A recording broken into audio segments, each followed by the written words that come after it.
दोस्तों आज हम बात करने वाले हैं दुनिया के दो ऐसे देशों की जिनके नाम आते ही ग्लोबल पॉलिटिक्स यानी वॉर और पावर का डिस्कशन शुरू हो जाता है। मैं बात कर रही हूँ यूनाइटेड स्टेट्स ऑफ अमेरिका की, जो खुद को दुनिया की सबसे बड़ी मिलिट्री पावर मानती है।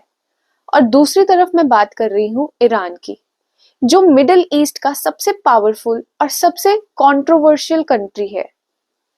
ये वीडियो किसी को सपोर्ट या अपोज करने के लिए नहीं है, बल्कि सिर्फ एक फैक्चुअल और एनालिटिकल कंपैरिजन है, जिसमें हम देखेंगे कि अगर सिर्फ मिलिट्री पावर की बात करें तो अमेरिका और ईरान के बीच असली फर्क क्या है।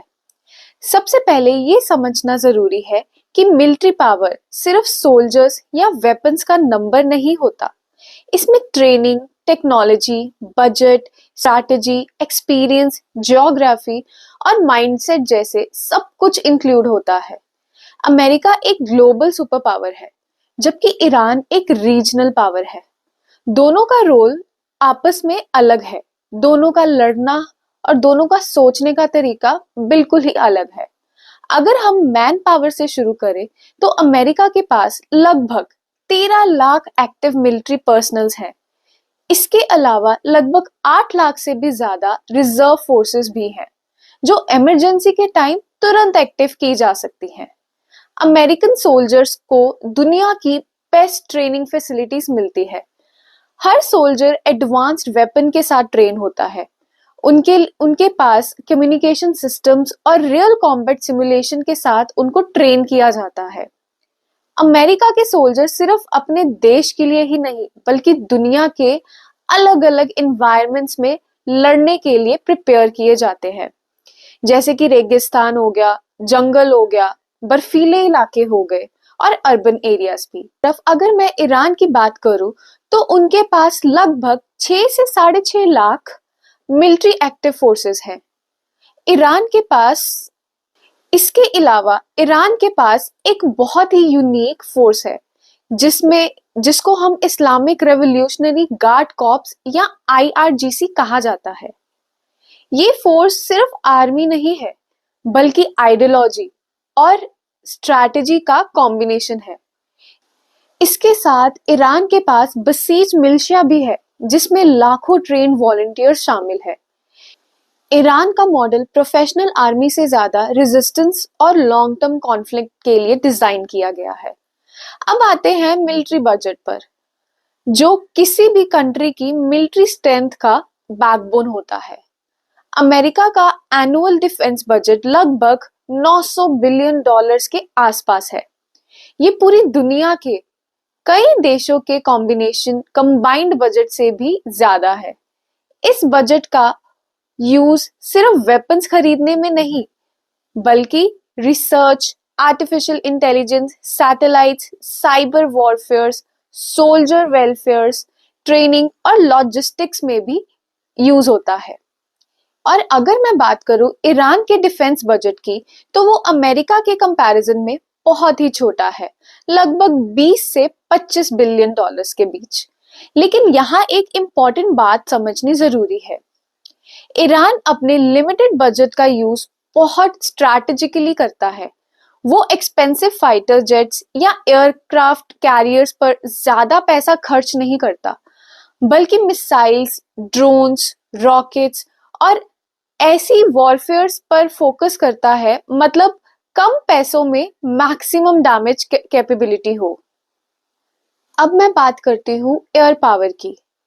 अब अगर हम एयर पावर की बात करें तो यहाँ अमेरिका ऑलमोस्ट अनमैच्ड है। अमेरिका के पास 13,000 से भी ज्यादा मिलिट्री एयरक्राफ्ट है, जिसमें fighter jets, bombers, transport planes, refuelling aircrafts और ड्रोन्स शामिल है। अमेरिका के स्टील्थ एयरक्राफ्ट जैसे F-22 और F-35 रडार पर दिखते तक नहीं है। इसके अलावा B-2 और B-21 जैसे स्टील्थ बॉम्बर्स पूरी दुनिया में कहीं भी बिना देखे जाए स्ट्राइक कर सकते हैं। अगर दूसरी तरफ मैं बात करूं ईरान की, तो ईरान की एयर फोर्स कंपैरेटिवली छोटी और पुरानी है। ईरान के पास लगभग 500 से 600 एयरक्राफ्ट है, जिसमें से काफी एयरक्राफ्ट 1970 और 1980 के मॉडल्स हैं, जैसे F-14, टॉमकैट। ईरान ने अपनी कमजोर एयरफोर्स को कंपनसेट करने के लिए ड्रोन्स पर हैवी फोकस किया है। शाहेद ड्रोन्स जैसे सिस्टम्स लो कॉस्ट होते हुए भी काफी इफेक्टिव साबित हुए हैं। ईरान का मानना है कि फ्यूचर वॉर्स ड्रोन्स और मिसाइल से लड़े जाएंगे, ना कि सिर्फ फाइटर जेट से। अगर लैंड फोर्सेस की बात करें तो अमेरिका के पास एडवांस टैंक्स हैं, जैसे कि अब्राम्स, जो कि बहुत ही हैवी आर्म्ड फोर्स व्हीकल्स और मॉडर्न आर्टिलरी सिस्टम्स हैं। अमेरिका के टैंक्स दुनिया के सबसे एडवांस टैंक्स माने जाते हैं, जिसमें थर्मल विजन, एडवांस्ड आर्मर और लॉन्ग रेंज एक्यूरेसी होती है। अमेरिका का फोकस रैपिड डेवलपमेंट और फास्ट डोमिनेंस पर होता है। दूसरी तरफ ही ईरान के पास टैंक्स और आर्म्ड व्हीकल्स कम एडवांस्ड हैं, लेकिन ईरान ज्यादा फोकस रॉकेट आर्टिलरी और मोबाइल मिसाइल्स लॉन्चर्स पर करता है। वैसे ईरान का एम एनिमी को ओपन बैटलफील्ड में चैलेंज करना नहीं है, बल्कि उनके बेस कैंप्स, सप्लाई लाइंस और मोराल को डैमेज करना होता है। ये एक बिल्कुल अलग अप्रोच है। अब हम बात करते हैं नेवल पावर की। नेवल पावर में भी अमेरिका क्लियर विनर है। अमेरिका के पास 11 एयरक्राफ्ट कैरियर्स है, जो फ्लोटिंग एयर बेसिस जैसे होते हैं। हर एयरक्राफ्ट कैरियर के साथ एक पूरा बैटल ग्रुप होता है, जिसमें डिस्ट्रॉयर्स, सबमरीन्स और सपोर्ट शिप्स शामिल होते हैं। अमेरिका दुनिया के किसी भी ओशन में अपनी नेवल पावर दिखा सकता है। और अगर हम यही बात ईरान के साथ करें तो ईरान के पास एयरक्राफ्ट कैरियर्स नहीं है, उनके पास है ही नहीं। दोस्तों, ईरान की नेवी कंपैरेटिवली छोटी है, लेकिन ईरान स्ट्रेट ऑफ हॉर्मुज जैसे क्रिटिकल चोक पॉइंट्स पर फोकस करता है। ईरान के पास फास्ट अटैक बोट्स, सी माइंस और स्मॉल सबमरीन्स हैं, जो नैरो वाटर्स में काफी डेंजरस हो सकती हैं।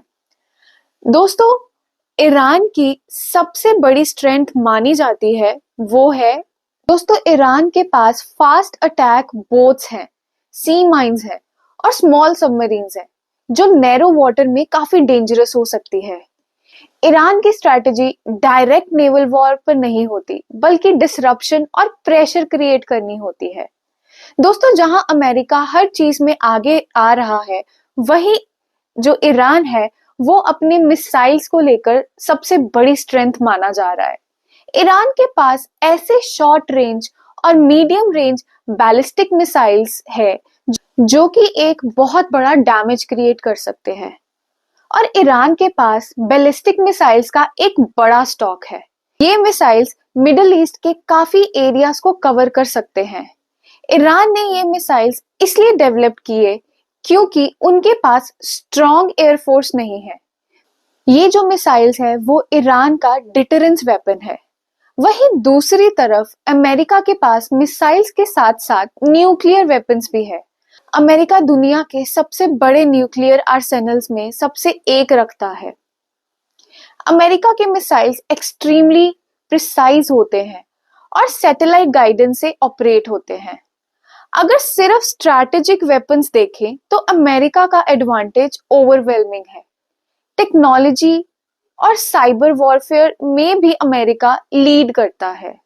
दोस्तों, अमेरिका के पास advance satellites, real time surveillance, AI based targeting systems और साइबर यूनिट्स हैं, जो बिना एक भी बुलेट चलाए एनिमी के सिस्टम को बिल्कुल बिगाड़ सकता है। ईरान भी साइबर वॉरफेयर में काफी एक्टिव है, लेकिन स्केल और सोफिस्टिकेशंस में अमेरिका आगे है। सबसे इंपॉर्टेंट डिफरेंस दोनों कंट्रीज की मिलिट्री स्ट्रैटेजी में है। अमेरिका की स्ट्रैटेजी ग्लोबल डोमिनेंस और पावर प्रोजेक्शन पर बेस्ड है।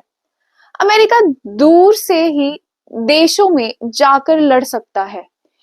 वहीं दूसरी तरफ ईरान की स्ट्रैटेजी रीजनल डिफेंस और असिमेट्रिक वॉरफेयर पर बेस्ड है।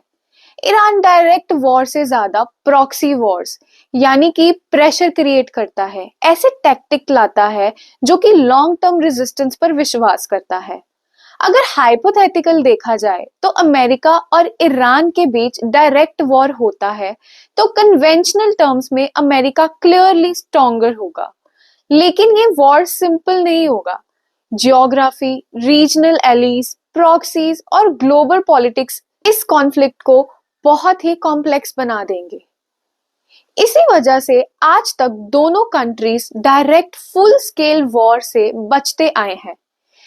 इस कंपैरिजन का फाइनल कंक्लूजन ये है कि अमेरिका दुनिया की सबसे पावरफुल कन्वेंशनल मिलिट्री है, जबकि ईरान एक स्मार्ट, रीसाइलेंट और स्ट्रैटेजिकली डेंजरस रीजनल पावरफुल है।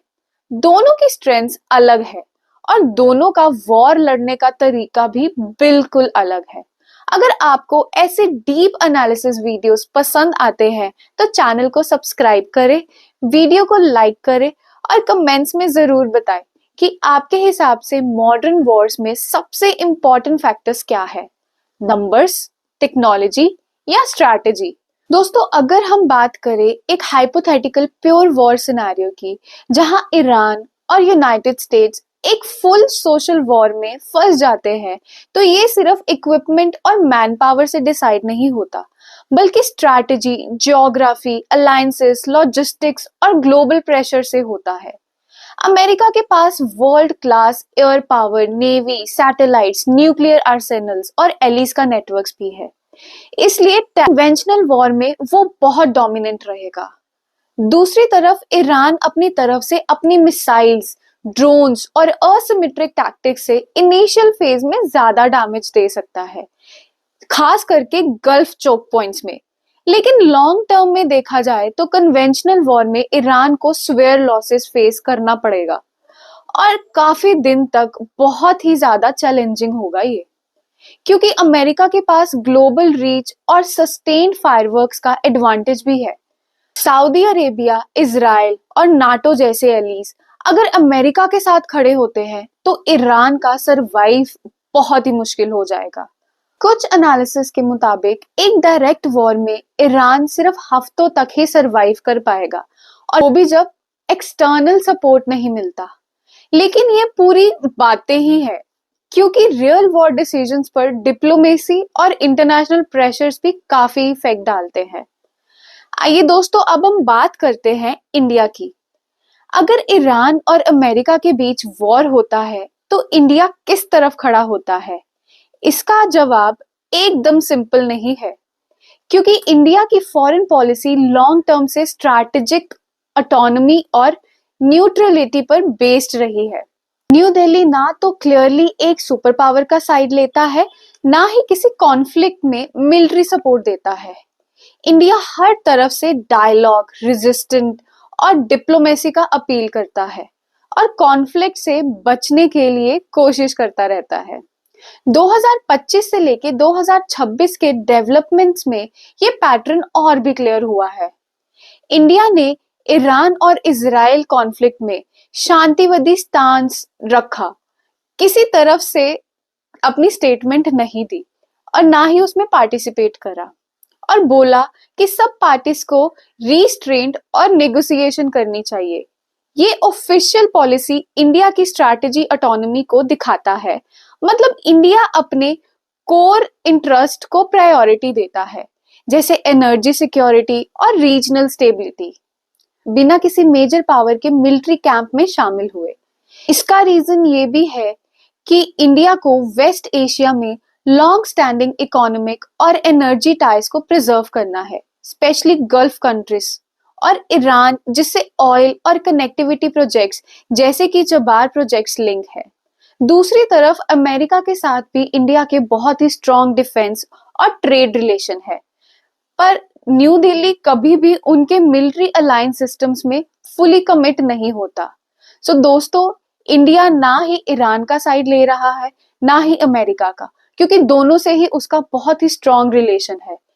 आपका क्या कहना है इस वीडियो को देख के? आई होप आपको ये वीडियो पसंद आई हो। प्लीज अपना कमेंट और इस वीडियो को जितना हो सके शेयर जरूर कीजिएगा। Thank you.